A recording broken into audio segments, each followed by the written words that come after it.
제가 최근에 드라마를 굉장히 재밌게 봤는데 서울 자가의 대기업 다니는 김부장이라는 드라마를 굉장히 재밌게 봤습니다. 아주 하이퍼 리얼리티라고 이야기할 정도로 현실적이고 제가 직장 다니면서 봤거나 느꼈던 그런 장면들이 매우 많이 등장해서 재밌게 때로는 불편하게 그렇게 드라마를 지켜봤습니다. 나 부장이야 부장. 내년에 임원 다는 거 99.9% 확정이야. 확정. 김 부장, 뭐해 빨리 와. 예. 내가 이겼어. 힘내자. 근데 지금 대기업 김 부장이 종영을 했죠. 아주 인기리에 종영을 했고 많은 화제성을 불러일으켰는데 이와 관련해서 기사도 많이 나왔습니다. 그래서 서울 자가 대기업 다니는 김 부장에 공감하는 사람이 너무나 많기 때문에 그런 기사가 줄을 이뤘습니다. 너도 나도 김 부장 공감되네. 김 부장 인기의 비결 뭐 이런 기사를 썼습니다. 그런데 이렇게 재테크 관점에서 준비 없는 은퇴와 잘못된 투자로 빈곤한 노후맞이 이런 기사도 있습니다. 서울 자가의 대기업 다니는 김 부장 이야기. 김낙수가 서울 자가니까 재산의 대부분을 부동산에 투자를 했죠. 그리고 회사에서 상무 승진을 노리고 있으면서 퇴직 준비를 전혀 하지 않았습니다. 그러다 보니까 퇴직하고 나서 상가 분양, 사기 상가 분양에 속아서 시세보다 7억 원이나 비싼 10억 5천만 원짜리 상가를 사버립니다. 실제 시세는 3억 5천만 원인데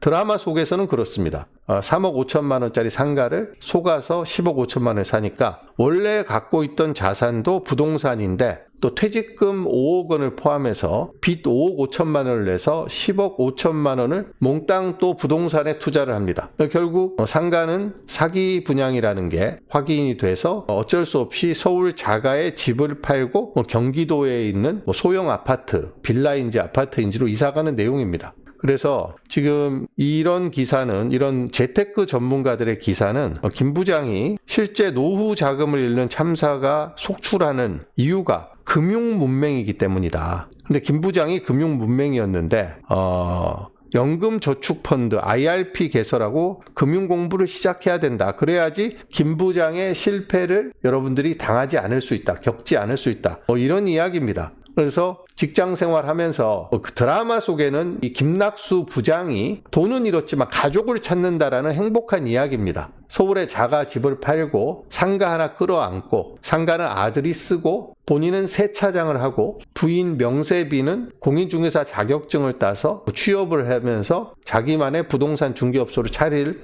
그런 준비를 하는 장면에서 드라마 끝이 나는데 드라마는 김낙수가 대기업에서 자존심과 출세 이런 거를 줬다가 결국 마지막에는 자기 자신을 이 누구인지를 살펴보게 되고 가족의 소중함을 깨닫게 된다. 이런 해피엔딩으로 끝났는데 실제로 김낙수는 서울에 집을 팔았기 때문에 다시 서울에 자가 집을 마련하기는 쉽지 않아 보입니다.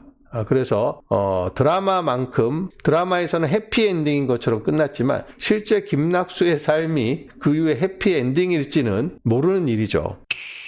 이런 기사가 많이 나왔는데 이런 기사도 있습니다. 서울 자가의 대기업 다니는 김 부장 이야기잖아요. 서울 자가의 대기업 다니는. 그래서 이 기사를 보고 서울 자가의 대기업 다니면 그 자체로 상위 10% 아니냐, 모두가 부러워할 만한 그런 조건 아니냐, 이런 이야기를 하는 기사도 많이 나왔습니다. 그래서 지역 언론에 보면 이런 기사가 나옵니다. 광주 자가의 지방기업 다니는 김 부장 이야기가 나옵니다. 그러니까 서울 자가의 대기업 다니는 김 부장이 아니고 광주 자가의 지방기업 다니는 김 부장이 얼마나 허탈해하고 얼마나 박탈감과 상실함을 느끼는지 지역에 있는 사람들은 이런 생각을 한다라고 광주일보에 있는 경제부장이 칼럼을 썼습니다. 광주 자가의 지방기업 다니는 김 부장 이야기는 여기도 자가가 나옵니다. 그래서 부의 수도권 쏠림, 광주의 절망 이렇게 돼 있는데 몇 년 전까지만 해도 광주에 살면서 광주도 대도시잖아요. 아파트 한 채와 안정된 직장만 있으면 노후 걱정을 하지 않았고 서울 사는 사람들을 부러움의 대상이 아닌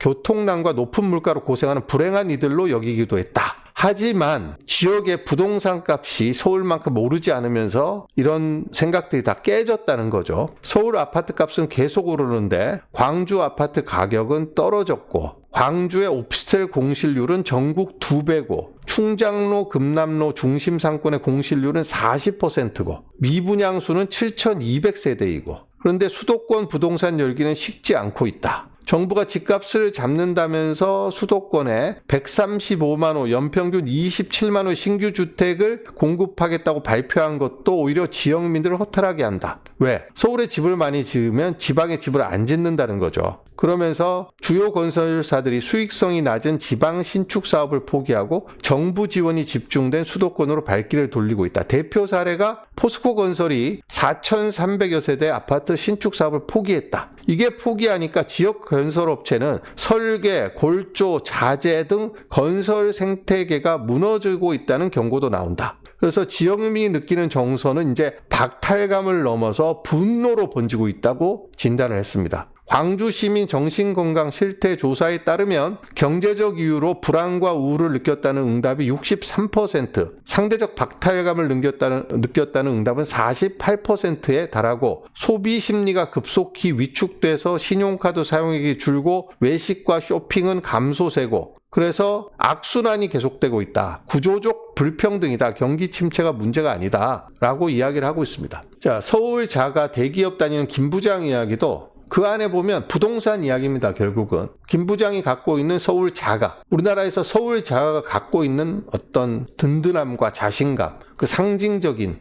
어느 정도 부를 읽었다는 상징이죠. 서울 자가가. 강남 자가는 뭐 말할 것도 없겠죠. 근데 지금 이 광주 지역 언론에서도 지역 균형 발전 이야기하면서 결국 하는 이야기가 지역의 아파트 값이 서울만큼 오르지 않아서 심각하다, 지금 분노를 느끼고 있다. 그것 때문에 지역 경제가 무너지고 있다라고 이야기를 합니다. 그러니까 대한민국이 부동산 공화국이라는 게 김 부장의 드라마 제목에서도 나오고 드라마 내용에서도 나오지만, 지역 언론에서 쓰는 광주 자가에 사는 중소기업 김 부장도 결국 부동산 때문에 분노를 합니다. 자기 집 그대로 있고 직장이 안정돼도 서울의 부동산 값을 오르고 보면 상대적인 박탈감과 분노를 매우 느낀다는 거죠. 그래서 우리나라가 부동산 외에는 드라마에서도 그렇고 언론에서도 그렇고 도대체 인플레이션과 이런 걸로부터 내 소중한 재산을 지키는 방법에 대해서 사람들에게 다른 생각을 할 어떤 여지를 주지 않는 것 같아요. 모조리 전부 부동산만 이야기하니까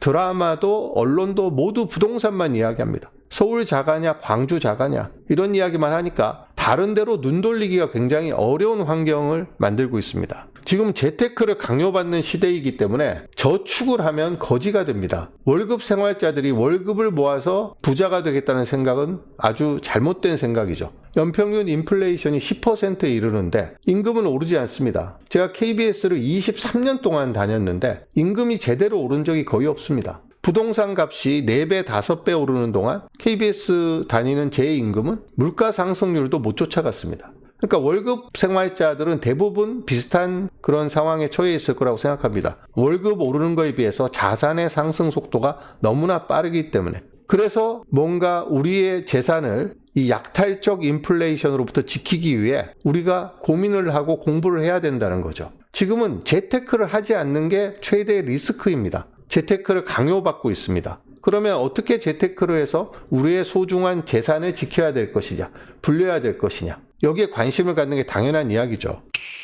자, 여기에 이런 기사가 나왔습니다. 자, 20살짜리 복권 당첨자가 캐나다 몬트리올에서 나왔습니다. 이 여자가 100만 달러, 우리나라 돈 한 14억 원 정도 되는 일시금을 포기하고, 받으려면 100만 달러를 받을 수 있었는데 이 여자가 포기하고 주당 147만 원, 그러니까 14억 7천만 원을 받는 게 아니라 주당 147만 원의 평생연금을 받는 선택을 했다고 합니다. 자, 그래서 14억 7천만 원을 일시금으로 받는 것과 주당 147만 원을 평생연금으로 받는 것 중에서 어떤 게 더 좋은 선택이냐 라고 했을 때 이 여성은 주당 1,000달러 받는 걸 선택했는데, 바이낸스 창립자인 창펑자오가 일시금을 받아서 비트코인에 투자했을 것이다, 나 같으면. 이렇게 이야기를 했습니다. 선택은 이 여성이 본인의 기준과 판단에 따라 했겠지만 저는 창펑자오가 왜 이렇게 말했는지 이해가 됩니다. 자, 이 여성이 지금은 $1,000가 147만 원의 가치가 있습니다. 자, 그러면 지금 147만 원이면 뭘 할 수 있죠? 서울의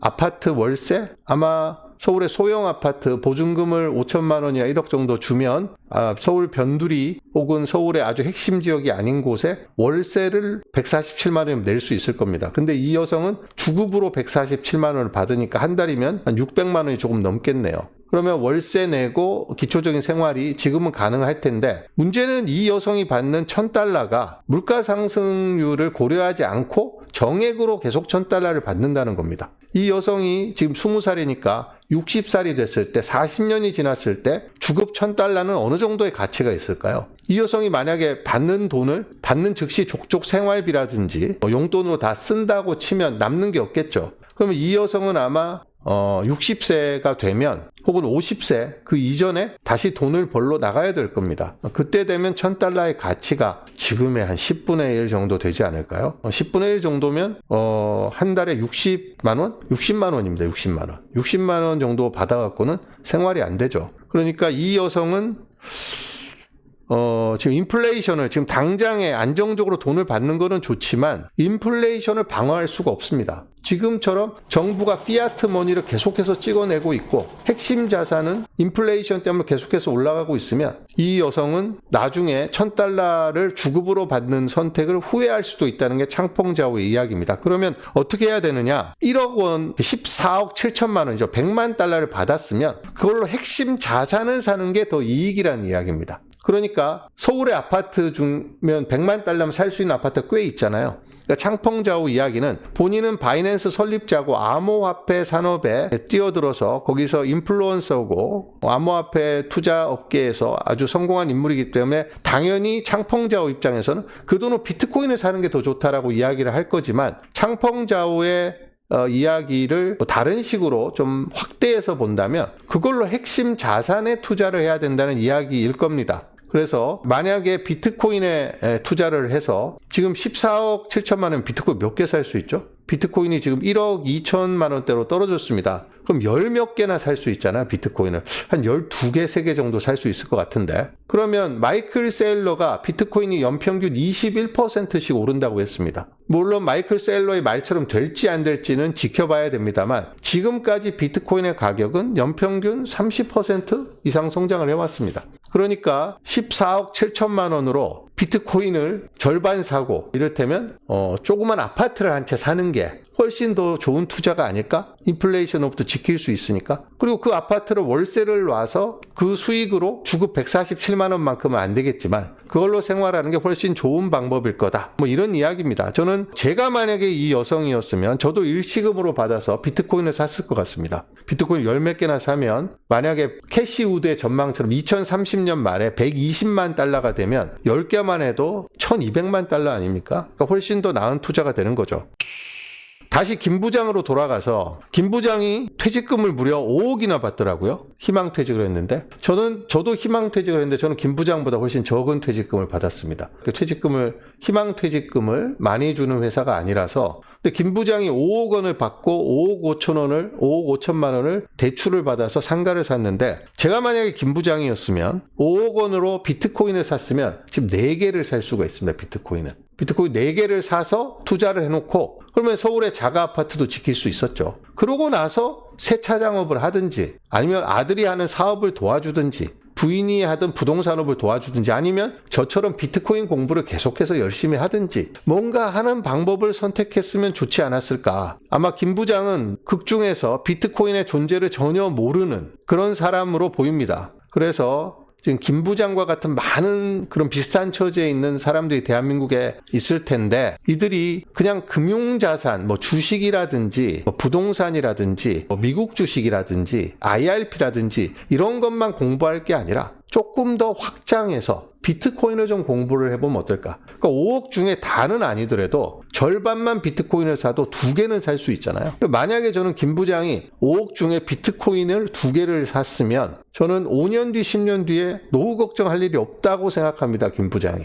그리고 다시 광주에 사는 김 부장으로 돌아가겠습니다. 광주에 사는 김 부장도 서울 부동산 너무 부러워하지 말고 글로벌 자산이잖아요. 서울 부동산은 그래봐야 국내 자산입니다. 글로벌 자산인 비트코인에 좀 관심을 갖고 비트코인 공부를 시작하고 오늘부터 한 달에 100만 원어치라도 비트코인을 산다면 제 생각에 광주 자가의 지방기업 다니는 김 부장이 집도 있으니까 또 지방기업이지만 안정된 직장에 다니고 있다면 지금부터라도 서울 부동산 쳐다보지 말고 DCA 전략으로 달러 코스트 에버리징 전략으로 매달 혹은 매주 조금씩 비트코인을 사서 축적해 나가면 나중에 서울의 아파트값 오르는 거 보고 뒷목을 잡을 일도 없고 분노를 느낄 일도 없고 상실감을 느낄 일도 없지 않을까라고 생각을 합니다. 지금 비트코인 가격이 떨어져서 1억 3천만 원대에서 1억 2천만 원대로 후퇴를 했습니다.